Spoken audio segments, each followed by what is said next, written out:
Miq të Bardhazis, ja tek takohemi në të premten ton të rezervuar. Është rezervuar kjo e premte. Është rezervat. Me peshk bio. Po, le që është hap loja peshqve tani, peshku madh, po, peshku vogël. Peshku vogël e hap madhi ndonjëherë. Po të bëjnë 100 peshq të vegjël, po. Mirë, jemi në fillim të emisionit ton, në këtë të premte, ku natyrisht do të flasim për tema që na shqetësojnë jo vetëm ne, po pikës pari ne ngacmimet i marrim nga ju dhe mëtej i diskutojmë në këtë studio. Po përpara se të nisim me debatet tona të zjarta, që ndahen në 3 pjesë, thrasim Adelën ton të na thotë se çfarë lajmesh fantashkence kemi nga bota Mirë mbrëma, të dashurit e mirë. Mirë se erdhe e dashura jonë. Mirë mbrëma, Bardhazista si liderista. Treshe. Jemi treshja më interesante në Shqipëri sot për sot. Kollaria, faktikisht, ti Erion duhet t'jesh këtu. Pse? S'postoh. Jo, nuk i do këtu. Jo, se dil me dilte. Dise ndryshon energjia, e kupton? Ashtu, ha? Le të rrit demi në mes. Shisa bukur është dashura. Faleminderit shumë. Po, nuk e kuptoj këtë energji mashkullore dhe këtë kënaqësi që unë marr sa herë që vishëm si burr. Ama mos e thuaj këtë, mos e thuaj se aq duan këta. Nese pyesim regjizorin, Keli çfarë mendon ti për veshjen e Adelës sot? Na e tregon, na e dëshmon me një plan kështu. Ose me një duar trokitje. Nuk flet regjizori shumë. Regjizori nuk flet, po. Regjizori nuk flet? Ja, foli. Foli me ato si qytet, do ta mësoj si qytet kjo. Na Rokus. Të rok të mira të rok. Foli dhe i miri. Foli dhe regjizori, Keli të duam. Foli dhe regjizori, po flet Facebooku, flet Instagrami, flet TikToku. Po mërë shumë nga të gjithë, flet YouTube-i. Flet dhe YouTube, pa. Aty është Elbi. Aty flasim ne, aty flisni ju. Qa po ndodh me kanalin ton, Adela, qa po ndodh? Po, i lezetshëm është ai kanali. Duke menduar, duke bërë një krahasim të vogël me curinë e faqeve të tjera edhe televizioneve, është një program shumë i ndjekur, edhe shpresoj të vazhdojmë kështu, prekim hundën, s'po prekim gjë tjetër. Unë po prek këtë hekurin këtu. Po. Se lajmet vërteta kemi sot. Vazhdojmë me lajmet se këtë nga kjo do nisja. Po që gratë pas kanë rezerva, burra rezerv. Po, pse qa bën burrat stirolaps që mban rezerv stirolapsi, qa thuat? Ashtu, ta lumsha, ja. Ja stirolapsi kësaj. E bëra si Reizi. Më beso, një aty, po ndonjë tjetër do ketë rezervë. Ka një partner rezervë në rast se përfundon lidhja e tyre. Me burrin? Po.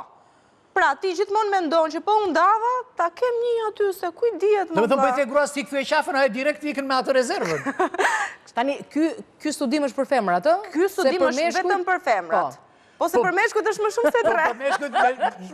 Meshkut nuk kanë një gomë rezervë, meshkut kanë 4 goma rezervë. Gjithë makinën, po. Juve edhe kur i ndroni të 4 një kosisht në fakt. Është pak e vështirë për të besuar, sepse kur femrat lidhen, kanë predispozit të dashurohen. Thua? Po. Po, femrat dashurojnë me shpirt, nuk besoj që mbajnë rezerva. Dhe të mbaj një femë rezerva, duhet pa tjetër ta ketë dashuri, do më thonë. Nuk është thjesht rezerv, stoli rezerv, partneri rezerv, nuk e besoj këtë lajm, nuk e besoj këtë lajm. Ti nuk e beson me një argument që futi shumë logjikën në punë, po ndoshta është shumë e thjesht. Që dimri po vjen, nuk është dashuria mos i dikur, njëri të plotson një gjë, tjetri të plotson një gjë, kështu që të duhen rezervat. Herën tjetër kur mentaliteti gocave sot, ë? E thot studimi këtë? Unë thjesht për justifikoj. Lëre tani, na thuaj që thonë shoqet. Shoqet kështu thonë. Kështu thonë, na duhet një partner rezervë. Po sepse na duhet të paguaj kontot bankare, na duhet të paguaj Jo, Ornela shumë e thjesht. Duke qenë se ekziston një mungesë besnikërie në çift tani që është shumë e theksuar, se dhe numri i divorceve është rritur, numri i marrëdhënieve paralele. Dhe ti bën gabimin e partnerit.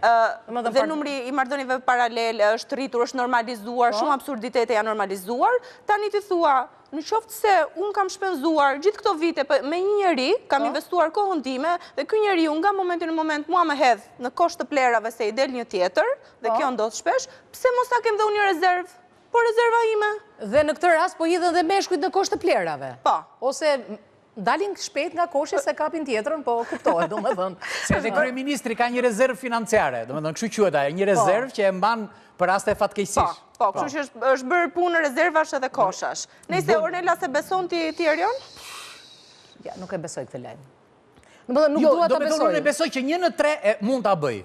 2 në 3 jo. Besoj këtë tjetërën, që 2 në 3 nuk e bëjnë. Okej, tani, do flasim për një gjë tjetër që i bashkon shumë shqiptarët, përveç politikës edhe futbollit. Kush mund tjetë? Kush i bashkon shqiptarët? Sherri? Shershela Fat? Tali vjen me grusht atje dhe fillon me K. Fillon me K. Fillon me K. Kontarja? Kastraveci. Kafja, more, kafja. Kafja, more, kafja. Po ti të kishe thënë namnami, jo kafja. Se ti thua kafja dhe ne po të kishe thënë po të thoshe namnami na vende direkt në mendje. Është gabim im, do të thoja namnam. Do një namnam? Apo pastaj kur të mbarosh shubrit? Apo do të mbaroj që të bëhem gati për të dalë. Jo, normal se është e premte. Sot do marr një namnam, nami u bëf, le të më shpërthej zemra. Edhe me eliksir nga mbrapa. Edhe me një eliksir nga mbrapa dhe ambulanta.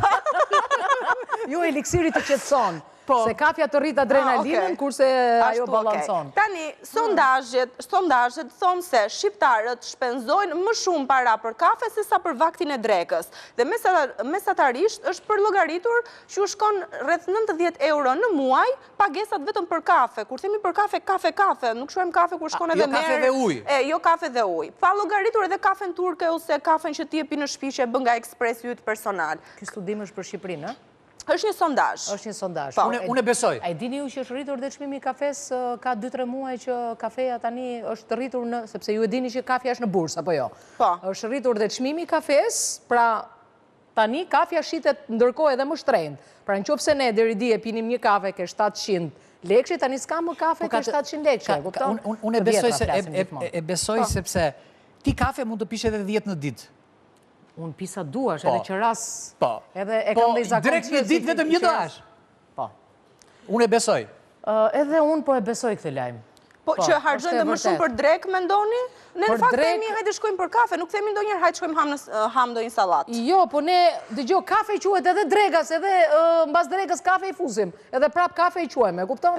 Nisemi për kafe i fusim dhe i drek edhe me kafe i zitim të tëra, ne sherrë dashuri çka do të gjë me kafe. Erionim thoshte mua, dëgjoj kafen quhet qeras me nga mua, edhe pse unë i jepja drek përpara. Ja ku dolën. Yes. Dhe mbyllim me lajmin e tretë. Po e dinit ju more, që nga shumë e lehtë të djegësh kalori dhe mjafton vetëm të mendosh pozitivisht dhe tak 200 kalori fshihen. Më e ku të mësojmë të leksionin, se që nga shumë interesant. Pyet mua ti, ke parë pozitiv 200 kalori me një mendim. Ashtu, a? Po 2 mendime 200 kalori. Qa ke menduar sot që duke sikur ke rënë çik nga pesha? Qa ka menduar sot, ka menduar të hanojnë gjithë mirë. Shumë interesante, kjo për nuk e besoj. Nuk e beson. Okej, votojmë? Ja. Votojmë? Unë votoj për kafen. Edhe unë votoj për kafen. Të dy, jemi barës. E gjetëm? Ishte afër, më vjen keq. Kjo e kafes është vetëm ende në, le të themi, në prag sondazhi, nuk është studim, pra nuk është një studim i vërtetuar. Ka shifra të ndryshme, kështu që nuk mund ta quajmë lajm 100% vërtet. Ka qarkulluar në rrjetet sociale. Po na e bën këtë. Ai di si po na e bën këtë, s'më pëlqen fare tani. Po tani kush fitoi tani? Fitoi rezerva. Ama mos ja fut kot. Prishur fare ky brez. Duke ndejtur në rezervë, fitoi rezerva. Jeni bër të tmerrshëm jo. Ua, ai gishti kështu një pushose. Dhe madje qarkullon dhe një tjetër studim që thot se në fakt statistikat e vërteta do jenë jo 1 në 3 gra, po do jetë gjysma e grave. Pra ka dhe më shumë dhe shkon më thellë se sa kaq. O bobo. Tani këtu futën dhe gratë divorcuara që ka ndërkohë një partner gati për t'i martuar dhe çdo lloj gruaje. Po. Çdo lloj gruaje. Duhet futet spaku këtu, pas ka rezervë. Jo, shqyqysh ta pas ka kap kjo lloj infeksioni, duhet jeti rënd shumë. Duhet jetë, del si thua ti. Se ti je larg akoma, ti je beqare. Unë jam shumë larg, unë jam beqare dhe unë më mirë kështu beqare se sa tri me një stol me 100 rezerva, me thënë drejtën. Ashtu, a? Ashtu. Po pse mi mirë është atje të para kalosh njerë kështu, ti thuash, si e keni mendjen sot? Po nesër, po pas nesër. Lezeshme se do vërtetoj fuqia e gruas, është një lloj pushteti në thonjza. Po pra, let na kthejë dhe një ne tani më Mesazhi i fundit, Adela, për Po, popullin? mesazhin ju e dini, mos i besoni mër njerëz çdo gjë që lexoni. Besoni Ornelës dhe Erionit. Jo, Adelës patjetër. Bardhëzi. Adela, të falenderojmë shumë, je ekselente si gjithmonë, të duam shumë. Kam mësuar nga më të mirët. Të presim javës tjetër, kush e dish do të na thuash. Deri atëherë, mos i besoni çdo gjë që lexoni, e dini vetë. Rosh. Mirë, shkojmë në Vëngçe, ku na presin të ftuar të tjerë, të cilët do të vinë pas publicitetit këtu në studio me ne bashkë.